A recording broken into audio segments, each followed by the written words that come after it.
Nirvana will not be seen tonight, so that we may bring you the following episode of Almost Blind.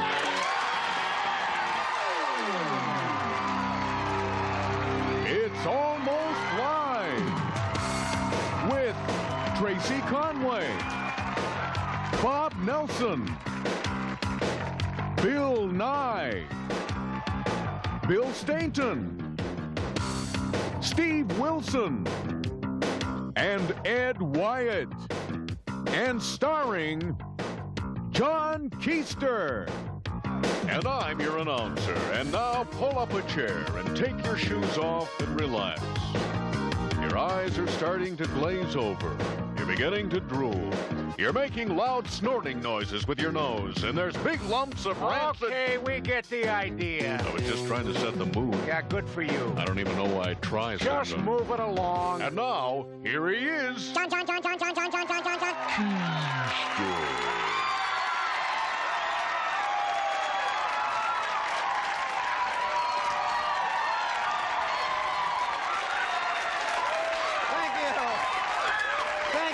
Thank you very much. Nice to see you all. Thank you. Welcome to the show, our first show of the new year. And you know, it seems like a good time, I think, to make a few changes that are long overdue. We've decided this year as a start that we're not going to be as negative as we have in the past. I mean, the area needs cheering up. You guys need cheering up, don't you? Yeah. What a morose bunch they are, I know. And, you know, there's enough bad stuff in the newspapers and on television already. We don't have to add to all of that. And I think for starters, I'm not going to make as many jokes about the Seahawks this year, just as starter, because no. They need a fresh start. You have to admit they need a fresh start. Plus, the new coach seems like the kind of guy who could make one phone call and have me killed. So I just think that's out. You listening, Tom? That's out. That's out. And also, it's occurred to me that I've been way too hard on Boeing in the past. I think that it's... No. I think it's really time that we took a look at the good things that Boeing has done for the community, and thank goodness I'm not the only one who appreciates Boeing. You may have seen this ad in your local newspaper. It's Boeing Appreciation Day at the Deja Vu. All day, every Thursday. You get free admission if you're wearing your Boeing badge. I think that's great. I think that's really great, because when I'm on a plane, I want to know that the guy who put the rivets in the wing just came back from a Texas-style couch dance, you know. That's what I want to know. I'm happy about that. And I see the rest of you are too, which is a good sign.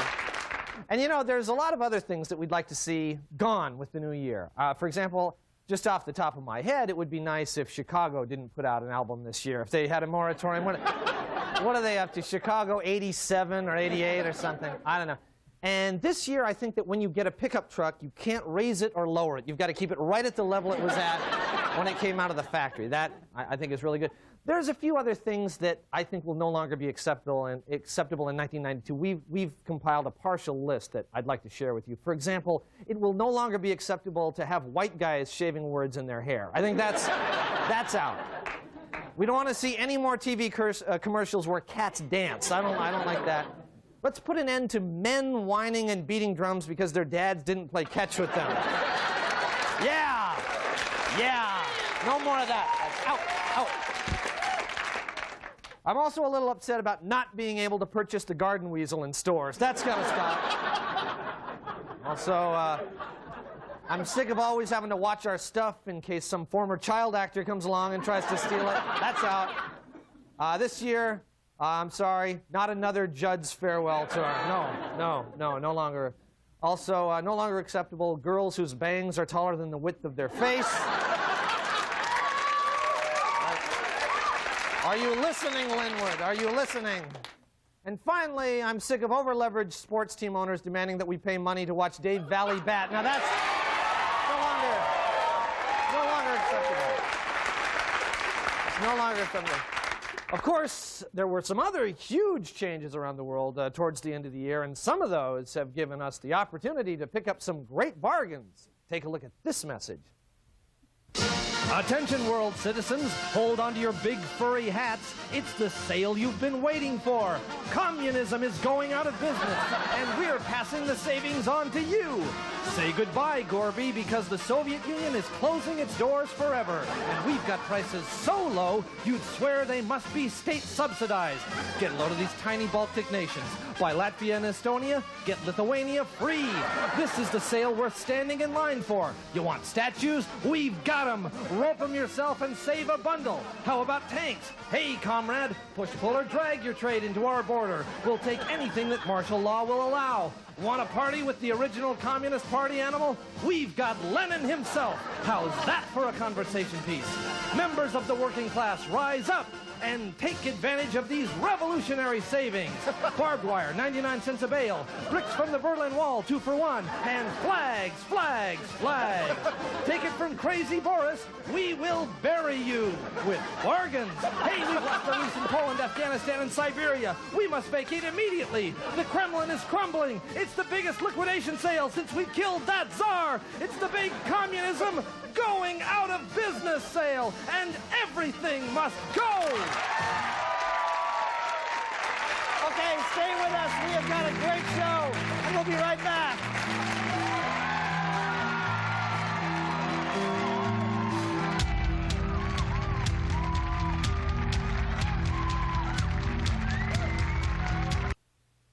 Welcome to the Almost Live Community Calendar.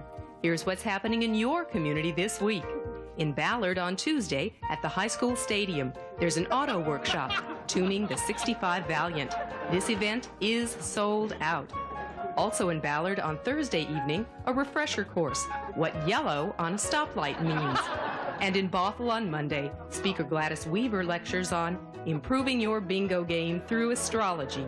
This has been the Almost Live Community Calendar.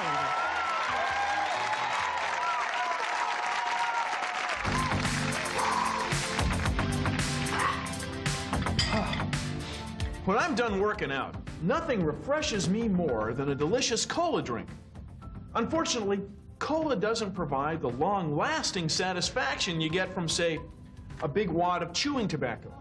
But chewing's a hassle, especially when you're in public. People don't want you to spit. That's why I'm really excited about this brand new product. It's called Tobacco Cola.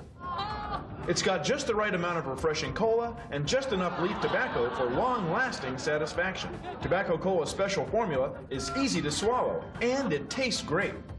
Some people like it over ice. Some people like it piping hot. Me, I like it straight out of the bottle.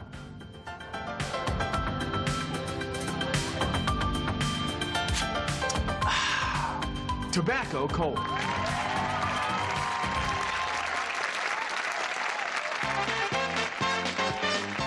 It's time once again for America's hottest new game show, Who Killed JFK Today? And now, here's your host, Whip Winger. Hello and welcome to Who Killed JFK Today, the fun game show where your conspiracy theory can win you fabulous prizes. And now let's meet today's assassination buffs. Dave Daniels is a Postal Service worker from Moline, Illinois, who believes Kennedy was killed by a highly trained group of CIA operatives posing as Clinique countergirls, and that Jack Ruby was in fact an Eskimo. Now say hello to Gloria Trimble, a dental hygienist from Ames, Iowa, who believes Governor Connally killed Kennedy because Kennedy kept kicking the back of Connally's car seat. And finally, our returning champion, Phil Austin, a ham radio enthusiast from Phoenix, Arizona, who believes that Kennedy was killed by a tiger. All right. Let's get started with our first question. The FBI? No, if you could just wait, please, for the question. Okay. How... Oh, with Cubans? If we could wait for the entire question, please. How many... Three. There were 3 assassins on the grassy knoll. Oh, okay, people, please, could we wait for the entire question, okay? I think you're covering up evidence. Dave, I'm not covering up evidence. This is the question, okay? This is question, and the first question is, how many bullets were fired? 3, 7, or why don't you ask Nixon since he's got them all? Nixon. Very good, all of you, very good. All right, now, on to question number 2. Immediately after the assassination, if you had looked south from the book depository, that is south, you would have seen who? Hoover, Jimmy Hoffa, and, oh my I know this Oh, one. okay, Gloria. Hoover, Hoffa, Bigfoot, and Dick Clark. Judges. No, I'm sorry, very close. Very, very close. Go ahead, Phil, give it a shot. Hoover, Hoffa, Bigfoot, Dick Clark, and Woody Harrelson's dad. Absolutely correct. Very good, Phil. Very good. That's very good. All right. Question number 3. Who stole Kennedy's brain? Yes. Dan Quayle. Absolutely right. Though it hasn't done much good. All right, now let's go to the big barrel of assassins. I will now pick someone or something at random, and you tell me how they were involved with the Kennedy shooting. The first one is for you, Dave, and I have picked the Mafia. Okay, the Mafia was mad because Kennedy exposed the corruption of the Teamsters Union. Plus, Kennedy was sleeping with Sam Giancana's girlfriend, and Kennedy called off the Bay of Pigs invasion, so the Mafia lost all their casinos in Cuba, and they wanted him to die. Excellent, Dave. Very good. Excellent. Okay, Gloria, I have picked right-wing military men. Okay, they were mad at him. They didn't want him pulling out of Cuba and Vietnam, and they thought he was soft on communism, so they wanted him dead. Very good, Gloria. Very good. Okay, and Phil, I have picked lizard people from Mercury. The lizard people didn't like Kennedy's hair. Absolutely correct. Oh, absolutely. Wow. Absolutely. You all did great on the big barrel, so it's time now to go to beat the clock. Okay, in this, the object is to get to your own personal conspiracy theory out in under 10 seconds. All right, Dave, ready, set, go. Okay, the FBI hired the CIA to kill Castro, you see, but Castro found out and told the Russians, so they sent the KGB to England. The Queen gave them the go-ahead and said, Oh, I'm sorry. Okay, Gloria, get ready, set, go. Okay, Lyndon Johnson was angry because he knew Kennedy was going to dump him in this next election, so he called his friends at the big oil companies, and they paid off the government to even... Oh, I'm sorry, Gloria. Okay, Phil, give it a shot. a tiger got him. Yes, Phil! You've beaten it once again. Absolutely amazing. Phil, once again, Phil has beaten the clock with that fascinating tiger theory of his. And that means, Phil, that you've made it to the lightning round. Now, we're going to show you some people, and you tell us if they're in on the conspiracy or out. Are you ready? Okay, here we go. Jack Ruby. In. Yes. Earl Warren. In. Yes. Fidel Castro. In. Yes. Hannibal Lecter. In. Yes. Judge Clarence Thomas. In. Yes. Charlie's Angels. In. Yes. The 4,800-year-old guy found frozen in the ice. In. Yes. Reese's Peanut Butter Cups. In. Yes. Lee Harvey Oswald. No. That's right, he was just a patsy. Okay, Dave and Gloria. Yes. Yeah, Phil, you've just fingered your fellow contestants as being in on the conspiracy. Judges? They agree! They must be FBI plants. And that means, Phil, you're champion again, and you'll return for the next episode of Who Killed JFK Today? See you then!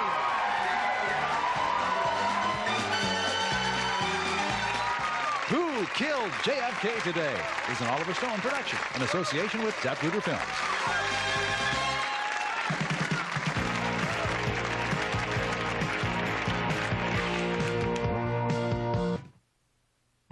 Welcome to the Almost Live Community Calendar. Here's what's happening in your community this week. On Mercer Island this Friday, Jeffrey and Eleanor Smythe Davies will be hosting a meeting of adult children of BMW owners. Also on Mercer Island, all stores will be closed this Monday for the official observance of the birthday of Sir Harold McNear, the inventor of the dry martini. And in Kent, this Tuesday, the St. John Fisher Church marks the 12th annual blessing of the oversized pickups. This has been the Almost Live Community Calendar.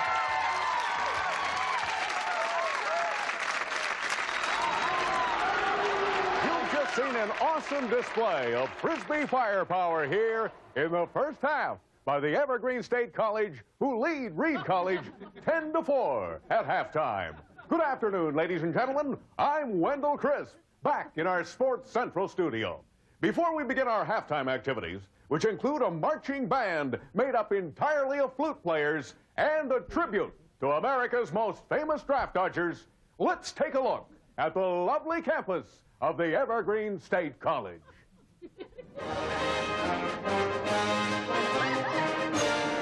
Welcome to the Evergreen State College, founded on the principle that even burnouts need an education. Our students are given great freedom in designing their own majors, whether it's Grateful Dead studies, advanced horticulture,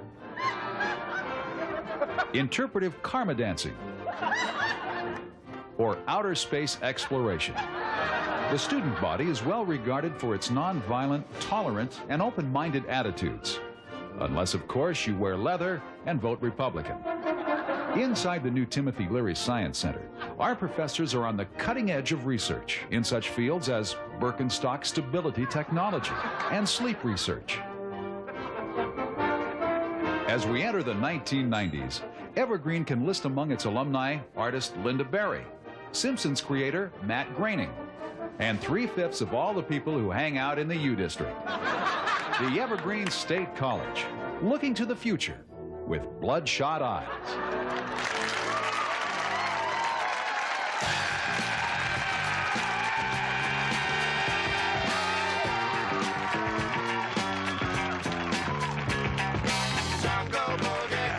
Good evening and welcome to the John Report. I'm John. Here's my report. Controversial Cairo TV news director John Lipman, known to some staffers as the Prince of Darkness, has quit Cairo for a job in Los Angeles. Station management has announced that they are seeking a replacement with the same people skills as Lipman, but unfortunately Jeffrey Dahmer is tied up in Milwaukee. The new mayor of Tukwila says he wants to pull his community together so they can all have the same goal. He went on to say that that goal is to catch every rerun of the Dukes of Hazzard. In May, AT&T will start marketing video phones, telephones with TV screens. They will have a feature that renders the screen inactive if Ken Schramm calls you. Seattle's Totem Girl Scout Council is proposing to make it optional to promise to serve God. They will, however, leave in a section about promising to harass the hell out of people until they buy cookies. After receiving a crank phone call this week, CNN News almost reported that President Bush had died. CNN editors became suspicious, however, when the caller kept asking if they had Prince Albert in a can. The Seattle Times has started a science column called The Why Guy, but the paper denies that they're ripping off Bill Nye the Science Guy. The Times also announced they'll soon carry a new fitness column called The Speedy Walker. A three and a half story tall IMAX film of a Rolling Stones concert opened yesterday at the Pacific Science Center. One person who saw the film called it an uplifting and empowering experience. He went on to say there's nothing like seeing a 35-foot-tall close-up of Keith Richards' face to make you feel a little better about yourself. Residents of houses near McChord Air Force Base in Tacoma live in the crash zone and could be in grave danger. Despite this, the area is still considered Tacoma's safest neighborhood. Finally, Chuck Knox signed as head coach of the LA Rams this week, but says he harbors no grudges against Seahawk owner Ken Behring. Knox said, quote, Mr. Behring made a fine effort, gave 110% to make... screw it, I'm out of here, the guy's an ass. This has been the John Report. Thank you, and we'll be right back.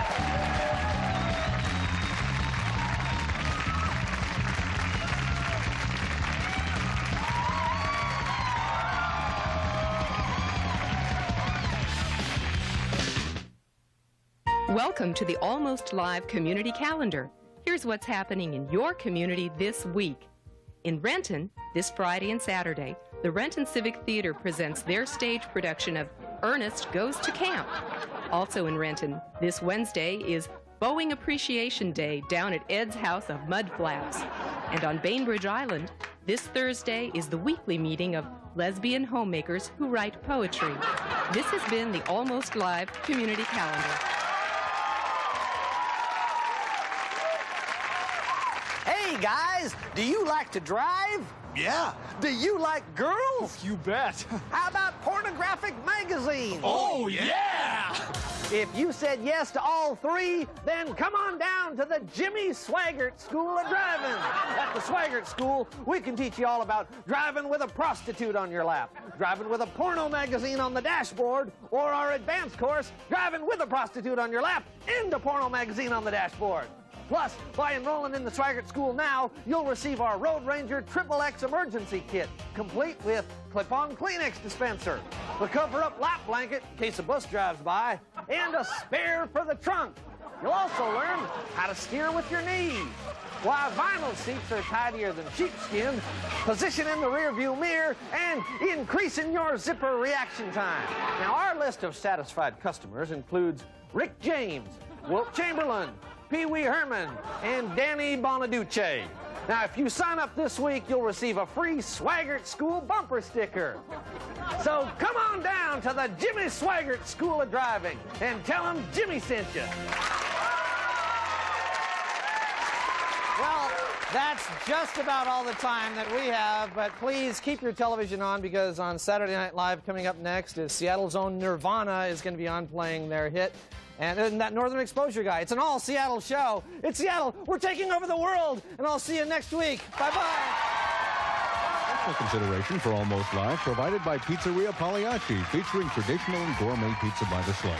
Pizzeria Pagliacci, rated Seattle's best pizza.